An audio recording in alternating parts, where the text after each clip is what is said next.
Salut à toutes et à tous, c'est Krazox. On se retrouve pour la première vidéo où je vais tenter de faire le succès. Donc petit tour. Donc on se retrouve là sur le Tour Down Under, au début de la première étape. Alors j'ai choisi de prendre l'équipe Liquigas, simplement parce que au début je voulais jouer la gagne avec Peter Sagan, mais je vais plutôt mettre Nibali en leader. Simplement parce qu'il y a quand même une arrivée en côte et Nibali, je pense, aura plus de chances d'aller s'imposer. Alors on voit que la première étape, c'est une étape de plat qui devra arriver au sprint. Alors là, là, je suis en train de faire remonter mes coureurs devant. Voilà, ils sont tous remontés. Là, il y a une échappée qui se partir là, mais pour l'instant, je vais laisser remonter mes coureurs là. Alors pour cette étape, je vais essayer donc mon sprinter pour cette étape, ça va être Sagan, emmené par Os et Elia Viviani. Il y a un petit sommet de la montagne là, mais bon, rien de terrifiant. Alors chez les autres équipes, il y a qui d'engagé? Il y a Cancellara, Frank Schleck, Mark Cavendish pour les Sky, il y a moi. Là, il y a Simon Gerrans et Albazini chez Orica.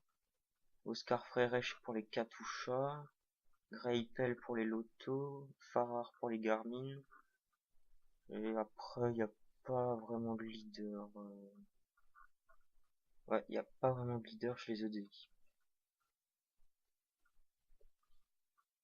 Donc là, on a vu profil. Et voilà. Alors, on voit qu'il y a une échappée pour l'instant de 3 coureurs. 4 maintenant, il y en a un autre qui est parti. Là, pour l'instant, je vais peut-être commencer à essayer de rouler pour revenir sur l'échappée après le deuxième sprint intermédiaire. Ça doit être dans à peu près... Je sais pas dans combien il est le deuxième sprint intermédiaire. Je dirais dans 60 km.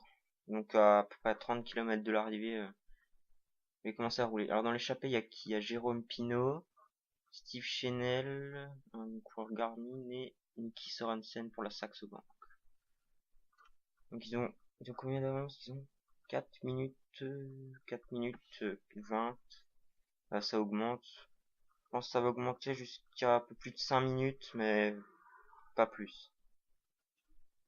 Alors, voilà. Daniel, on va ramène les bidons, tranquille.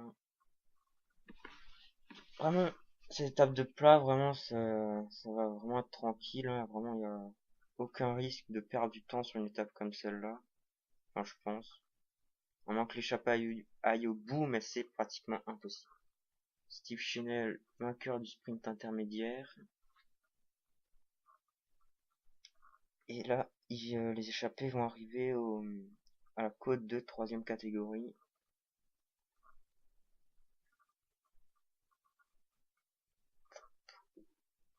Son peloton où c'est qui? Et encore Steve Chenel qui allait gagner. Alors qu'il y a deux autres coureurs qui viennent de sortir. Amal Moinard et Rémi Poriol. Mais ils vont se faire reprendre assez facilement. Voilà, vous voyez, j'ai déjà mis un coureur à rouler. J'ai mis Capecchi. Vraiment un effort pas très important avec un 65. Mais on voit que ça suffit largement pour faire baisser l'écart entre le peloton et l'échappée. Alors j'ai mis Capecchi à rouler tout simplement parce qu'on voit que sa note du jour est de -5. Et lorsque ça va vraiment commencer à rouler vite, quand ça va commencer à rouler vite, dans le final, il ne sera pratiquement de aucune utilité. Là, l'écart, ils reprennent un petit peu, là, on est peut-être tombé à 2,45 et là, on vient de reprendre 3 minutes, 3,20. Ah, c'est à cause du sprint intermédiaire, c'est à cause du sprint intermédiaire. Il a sprinté. Ah, j'ai pas regardé qui c'est qu'il a gagné. Ah, c'est pas grave. Là, tranquillement, On ramène pour la dernière fois de l'étape les bidons. Et donc là, je pense je vais commencer à, quand j'aurai les bidons, je vais commencer peut-être à faire le train de sprint. Enfin non, non, pas encore. C'est un peu trop tôt. Là, ça a vraiment baissé là sur ces 10 derniers kilomètres. Là, on est l'échappée, elle a une 20 d'avance. Là, c'est sûr, l'échappée ira pas au bout et ça va se finir probablement par un sprint massif. Donc, sprint massif inévitable, 40. Ouais, ils essaient de sauver leur peau, ils donnent tout. Ils essaient d'attaquer, mais ça donnera rien. Le peloton est trop bien lancé par l'équipe Lotto. Voilà, je vais mettre un petit peu moins rapide là, vitesse normale ou x2 les derniers kilomètres. Là, je vais essayer de mettre en place mon train de sprint pour euh, pour Peter Sagan.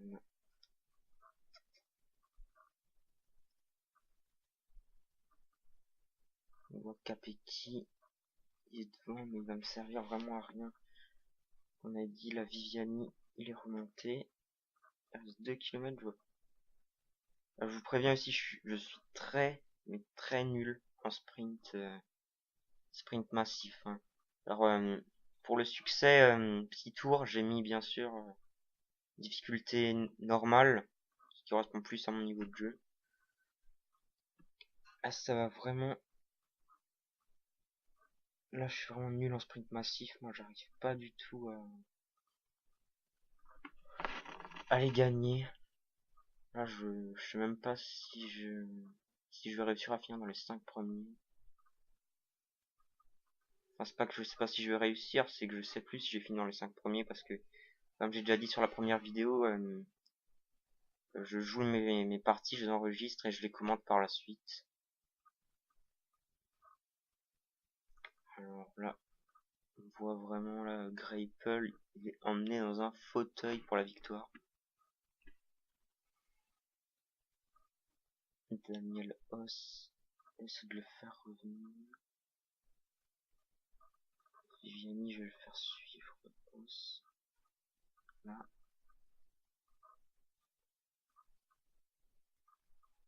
Et Sagan, faut que je dise de sprinter là parce qu'il est vraiment loin. Viviani aussi, parce que vraiment qu'il remonte là. Et Sagan,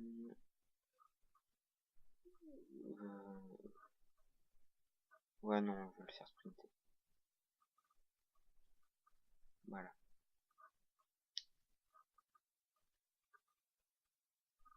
Ouais, Danielos, il lui reste plus du tout beaucoup de...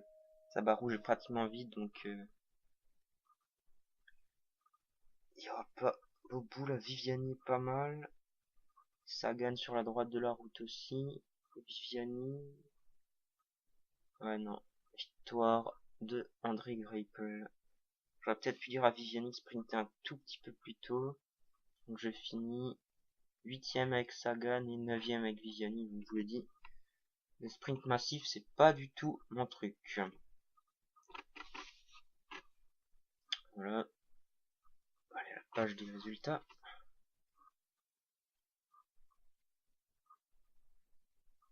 On voit au général 11 et 12 parce qu'il y a eu des bonifications.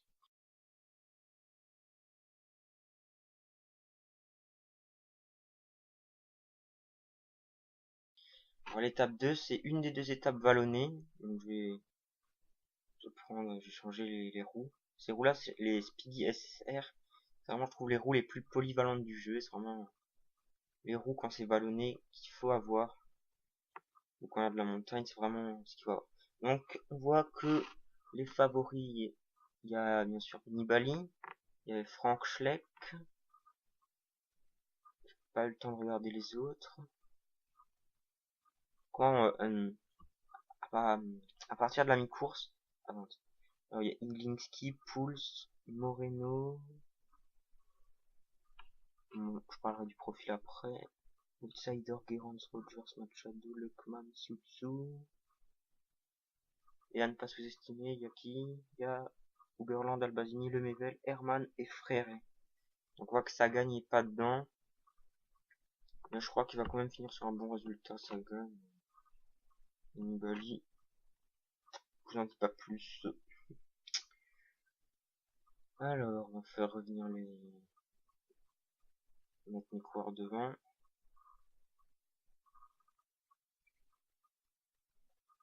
Voilà. Et j'ai pas que ça aille trop vite.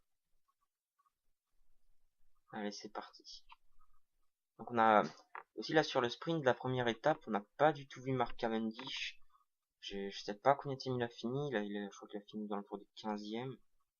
Vraiment pas un gros sprint de Mark Cavendish. Là, j'ai tous mes coureurs devant.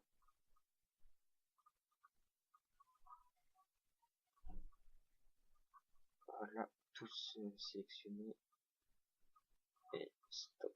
J'aime pas. Alors, il y a déjà une échappée. Échappée à 3 coureurs avec 2 minutes d'avance. Bon. On voit un premier sprint intermédiaire. Puis une côte deuxième catégorie. On voit les pourcentages sont vraiment importants. Un deuxième sprint intermédiaire. Et après on rentre sur le circuit final que l'on va faire 1, 2, 3 fois. Et la montée une 4e fois. Donc là, les sprints, on a déjà dit. Au classement général, Greipel premier, avec quelques secondes d'avance sur tout le reste, hein, avec les bonifications. Donc tout le peloton est à 10 secondes globalement. Classement du sprint, c'est Steve Chenel. De la montagne aussi, Steve Chenel. Par équipe, c'est moi. Ouais, c'est Liquigas qui est premier. Et chez les moins de 25, c'est Peter Sagan et Via Viviani. Je crois que j'ai globalement de coureurs assez bien placés chez les moins de 25, donc Peter Sagan aura logiquement le maillot blanc. Voilà. Alors, on va lui donner on va déjà ramener de l'eau et on arrive là où les échappés, ils sont au niveau de la première de la côte là avec le pourcentage à 15%. Et c'est la coureur de chez BMC. Je ne connais pas son vrai nom. Deuxième Blaise Gadri et troisième Egoy Martin.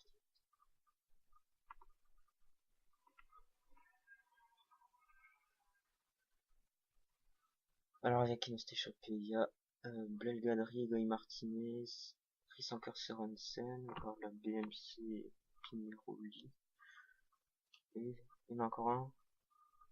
Encore Omega Pharma, Powells. L'écart il est de 3 minutes là, le peloton a largement accéléré sous l'impulsion de l'équipe. J'arrive pas à voir. Faut voir qui c'est qui a accéléré. Ah là, le peloton. Globalement, toutes les équipes qui roulent pour revenir de 40. Ah, l'équipe Lotto. Pour bien sûr protéger le maillot de leader de André Greipel. On voit que là pour mes sprinters, Danielos, là c'est dur, mais j'aimerais vraiment que mon équipe prenne les choses en main dans le circuit pour vraiment faire lâcher les principaux sprinters et permettre plus à un Sagan ou un Nibali d'aller s'imposer aujourd'hui et dans le final, enfin au classement général final. Là, je vais dire à petite roulée Capecchi, il est un peu mieux qu'hier. On voit que ça attaque. Quelques coureurs qui attaquent. Mais bon, vraiment, le peloton est assez bien contrôlé par moi-même et les coureurs Lotto. Et là, on vient de reprendre les échappés. Là, il en reste un. Il en reste un devant. Et globalement, voilà, il vient de se faire reprendre Blaise Gadri. Alors que ça, on réattaque. Non. Non, vraiment, là, j'ai vraiment pris la course en main avec Capeki. Et là, ça, même Nero Quintana et Paul Martens, là, ça sortiront pas. Enfin, ils sortiront, mais ça ira pas beaucoup plus loin. Là, ils ont pris quoi? Ils ont pris Bertagnoli, Anthony Roux. Et voilà, c'est déjà revenu. Ah, j'aurais peut-être allé prendre des bidons. Voilà. On va demander ça à Moser. Dans le peloton, on voit qu'il y en a déjà pas mal qui sont lâchés. Je pense pas mal de sprinters. On est plus que 79. 79 avec l'échappée qui est. Et il reste toujours André Greipel est toujours là. André Greipel est toujours là. Peut-être prochain tour dire à Capeki d'arrêter. Et peut-être à Sylvester Smith ou Moreno Moser. Je sais pas encore lequel des deux je vais dire de rouler. Bon, Smith, allez. Il se sent bien. Je fais confiance. Ça repart, ça doit être de Venance, ça, voilà. Prise de Venance, attaque. Kirienka. Martens. Là, franchement, j'ai trop bien la course en main pour que un coureur seul ou un duo puisse se former pour aller au bout. À 20 km de l'arrivée, c'est pratiquement impossible. Ils retentent leur chance, mais ça passera pas. Donc là, on voit faux plat descendant. Enfin, je dis ça et maintenant il y a une petite montée. Fletcha qui attaque, mais non. Ah, Gerrans, par contre, là, faut plus prendre au sérieux.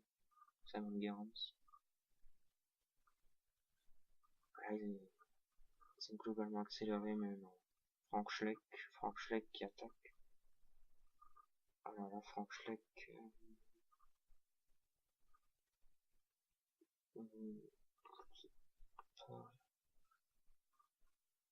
Donc on voit le peloton quand même encore très rapide. André Greipel, il est là. Il est vraiment en queue de peloton. On va essayer de faire un écart, provoquer une cassure au milieu de ce groupe pour lâcher André Greipel. Et là, Moreno Moser, ça va vraiment être celui qui va contrer les attaques pour vraiment éviter que un coureur parte seul. J'aimerais vraiment que un de mes coureurs suive. Donc là, c'est Moser qui va y aller. Voilà. Fletcha, il y retourne. Pas inquiétant du tout. La Moser, je vais dire de contrer Gerrans.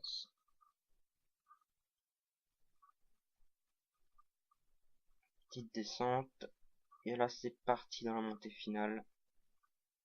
Là, on voit Nibali, il est vraiment très très bien.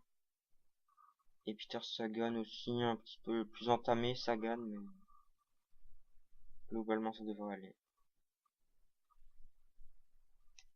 Montée de 6 km 500. Voilà, Nibali à 80. Sagan à 75. Voilà. Parti. C'est parti. Nibali là, il est vraiment en train de faire mal à pas mal de monde, je pense. On voit que Moser, là, il ne peut plus trop suivre. Sagan, j'ai peut-être dit un effort un petit peu trop faible à Sagan. Mais bon, comme j'ai dit, on va peut-être plus jouer la carte Nibali là, qui est vraiment super bien aujourd'hui. Il reste 4 km. J'ai l'impression que je fais mal à tout le monde. Voilà, je vais lui dire d'attaquer Nibali. Là, il a son gel qui fait effet. Donc là, j'ai fait le trou. Non, j'ai encore laissé la tête. Voilà. Pour pas trop user sa barre rouge. Là, ça attaque. Là, il a fait le trou, Nibali. Il a fait le trou. Il est parti. Il est parti, il reste 2 km. Allez, j'aimerais vraiment... Alors, derrière, il y a des cassures. Derrière, il y a des cassures, c'est bien pour moi, ça. Sagan, lui, s'est fait lâcher. Je vais quand même essayer de le faire... faire en sorte qu'il rattrape le groupe, là, qui est devant lui, Sagan. Ça devrait le faire. Et devant Nibali... Ah, j'espère qu'il y aura un petit écart. Avec le groupe de derrière. Ouais, il y a un écart. Je pense qu'il y a un écart 14 secondes. Donc, victoire de Nibali. Et Sagan, lui, va faire 7ème. Voilà. Alors, où il est le maillot orange là, de Greipel? Là, il est dans la deuxième cassure, mais avec Jérôme Pinot là qui fait le sprint, là, les deux groupes vont faire en quelque sorte la jonction. Et Greipel va finir en quelque sorte dans le même temps que le deuxième qui était Dani Moreno.